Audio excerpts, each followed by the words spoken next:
बहुत बड़ी विडम्बना है और ये पूरे एमएलए एमपी इनकी तरफ भी उंगली उठती है इस मामले को लेकर।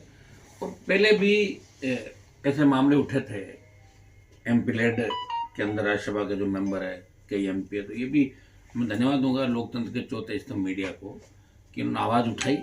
और निश्चित रूप से राजस्थान के अंदर बहुत बड़ी घटना है कि भारतीय जनता पार्टी कल अपने शासनकाल के 2 साल पूरा कर रही थी और 2 साल पूरा करने के उपलक्ष्य में ये वीडियो वायरल हुआ यहाँ पे, जिस वीडियो में बीजेपी के एक विधायक हिंसक से वो 40% कमीशन की मांग कर रहे हैं और अपने बेटे को भी इन्वॉल्व कर रहे हैं और पैसा भी ले रहे हैं 10 लाख रुपए।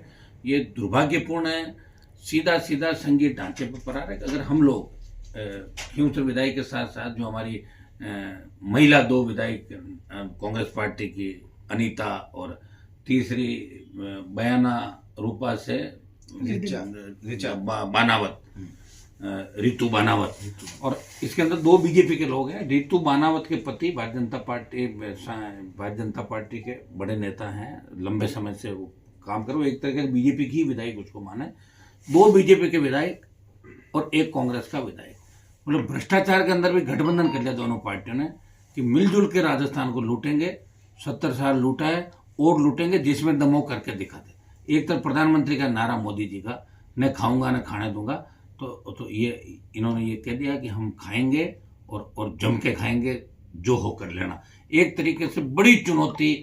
और मैं अभी एक चैनल पे देख रहा था कि रितु बानावत और विधायकों के जो बयान आ रहे हैं, ये कह रहे हैं हम कार्रवाई करेंगे, हमारा नाम कैसे लिख दिया, पैसे भी खा जाना और गुर्राना। अब बताओ ये दोहरा मापदंड कैसे चलेगा। हमने मांग करी है कांग्रेस के राष्ट्रीय अध्यक्ष राहुल गांधी, जेपी नड्डा जी, अमित शाह और इधर मुख्यमंत्री भजन लाल जी से और इनके जो बीजेपी के नेता हैं कि भाई आप इसमें कार्रवाई करें, इन विधायकों के खिलाफ इनको पार्टी से निकालें। और सबसे बड़ी बात, देवनानी जी से भी हम लोगों ने बात करी कि आप इनकी सदस्यता रद्द करें, क्योंकि ये सीधा सीधा स्टिंग का मतलब, ऐसी भी कार्रवाई करें चाहे स्टिंग करें, वो एक ही बात मानी जाती है। लोकतंत्र का चौथा स्तंभ है। तो प्रथम दृष्टया FIR दर्ज हो, इनकी गिरफ्तारी हो और गिरफ्तारी के बाद जल्दी इस मुकदमे की सुनवाई हो, ताकि आइंदा से कोई भी चुनाव जनप्रतिनिधि ऐसी हिमाकत नहीं करे। खुला भ्रष्टाचार का खेल, और ये दोनों पार्टियों के विधायकों ने जो खुल के ये खेल किया। लोकसभा चल रही है और इन्होंने निश्चित रूप से सारे नेताओं को शर्मसार किया, हमारे इलाके खींवसर को शर्मसार किया, नागौर को शर्मसार किया, जहाँ जहाँ से वो जीत गए उन सबको शर्मसार किया। और अब लोग इस बात का जवाब मांग रहे हैं, साहब इस पर कार्रवाई होनी चाहिए।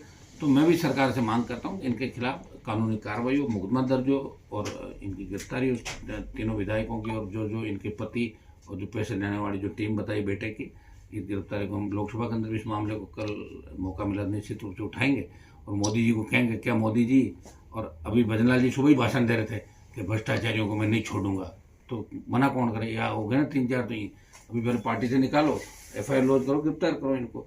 और ये कोई भी हो, चाहे भ्रष्टाचार कोई भी करे, और जनप्रतिनिधि अगर भ्रष्टाचार करने लगे तो फिर जनता के अंदर क्या संदेश जाएगा, आप बताओ।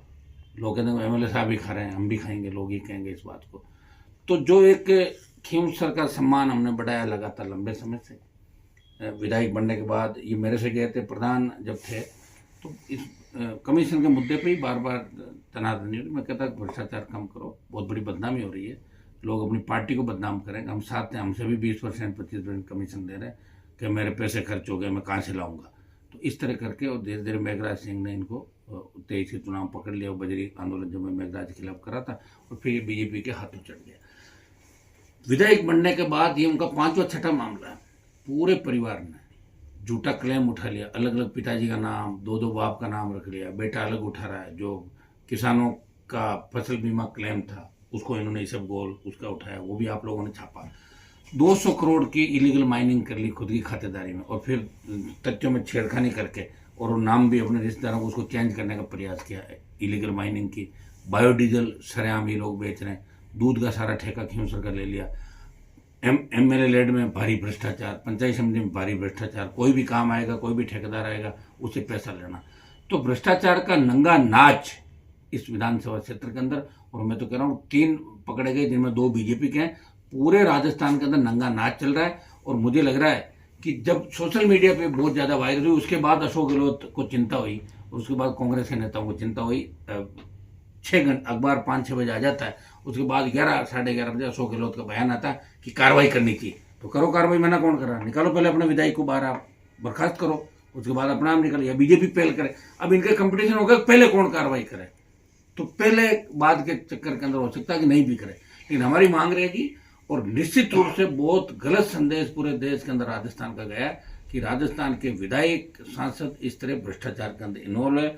और मैं सरकार से मांग करता हूँ कि आपराधिक मुकदमा दर्ज हो, इनकी गिरफ्तारी हो बाप बेटे की, और उधर रितु और उनके पति की, और तीसरा जो अनीता और उनके परिजनों की, जो लोग इसके अंदर इन्वॉल्व थे। क्योंकि स्टिंग का मतलब भी मुझे पता है कि अशोक गहलोत के समय बीजेपी के 1-2 लोगों के खिलाफ शायद स्टिंग का इन्होंने कोशिश करवाई थी कुछ लोगों ने, तो उसमें भी मुकदमे दर्ज हुए थे। तो मुकदमे दर्ज होने चाहिए और गिरफ्तारी होनी चाहिए। अगर भजन लाल जी चाहते हैं कि 2 साल की उपलब्धि में कुछ, क्यों भजन लाल जी का भी ज़्यादा समय बचा नहीं, मैं आपको बता दूं, दिल्ली बहुत नाराज है, कुछ भी नहीं कर रहे हैं, कोई रिजल्ट नहीं आ रहा है। और इस हिसाब से अगर पंचायत चुनाव है तो बीजेपी बहुत पिछड़ जाएगी। और इनके नेतृत्व में अगर अगली बार चुनाव 28 का, तो कोई बड़ी बात नहीं, भारतीय जनता पार्टियां तीसरे दल के रूप में चली जाएगी, जो राजस्थान की हिस्ट्री के अंदर आज तक नहीं गई। एक नया इतिहास भी बन सकता है। तो हमारी दोबारा से मांग है कि इन भ्रष्टाचारियों के खिलाफ नकेल करते हैं। और भ्रष्टाचार जो नीचे से लेकर ऊपर तक, हम ये कह रहे हैं कि ऊपर से अगर शुरुआत करोगे तब नीचे सुधार होगा। अब ये तो ऊपर से भ्रष्टाचार आप करोगे, तो मैं तो कह रहा हूँ, इनके जितने भी पैसा इन्होंने दिया, जिन इस 2 साल 1.5 साल के अंदर जो भी काम यहाँ पर हुए, इनकी सिफारिश जो काम हुए, इनके सारे सिफारिश लेटर सीएम को मंगाने चाहिए, देखना चाहिए कहाँ कहाँ फंड दिया, कहाँ कहाँ नहीं दिया। उन सब की भी डीएमएफटी का जो पैसा भी दिया, उसके अंदर भी जांच होनी चाहिए कि एमएलए के रिकमेंड पे जो काम हुआ उनमें कितना पैसा लिया गया। निश्चित रूप से बहुत बड़ा घपला घोटाला है। और इनके बाकी भी जो बायोडीजल, माइनिंग और फसल बीमा के जो मामले, उनमें भी दर्ज करके इन्होंने फार्म के अंदर भी जो तथ्य छुपाए उसकी भी जांच हम करवा रहे हैं। तो निश्चित रूप से नागौर खींवसर की बदनामी है, किसान कौम की बदनामी है, और हम सब की है बहुत बड़ी बदनामी आज इस वायरल वीडियो के बाद। मैं धन्यवाद दूंगा भास्कर के जो स्टिंग जिन लोगों ने जान हथेली पर लेके, क्योंकि जो भी स्टिंग करता है तो निश्चित रूप से उसकी दुश्मनी भी बढ़ जाती है। और लोकतंत्र का चौथा स्तंभ मीडिया, इसलिए कि जब नेता चुप हो जाते हैं, सब मिल जाते हैं, तो मीडिया कहीं न कहीं से बात को उठाता है। तो मैं तो ये कह रहा हूँ कि आपको जनप्रतिनिधियों का ध्यान रखना चाहिए, अधिकारियों का भी, जो अधिकारी गड़बड़ी करता है तो उसका भी इलाज इसी तरह करना चाहिए, ताकि अपना, आप आजकल तो सोशल मीडिया की ताकत सबसे बड़ी ताकत है।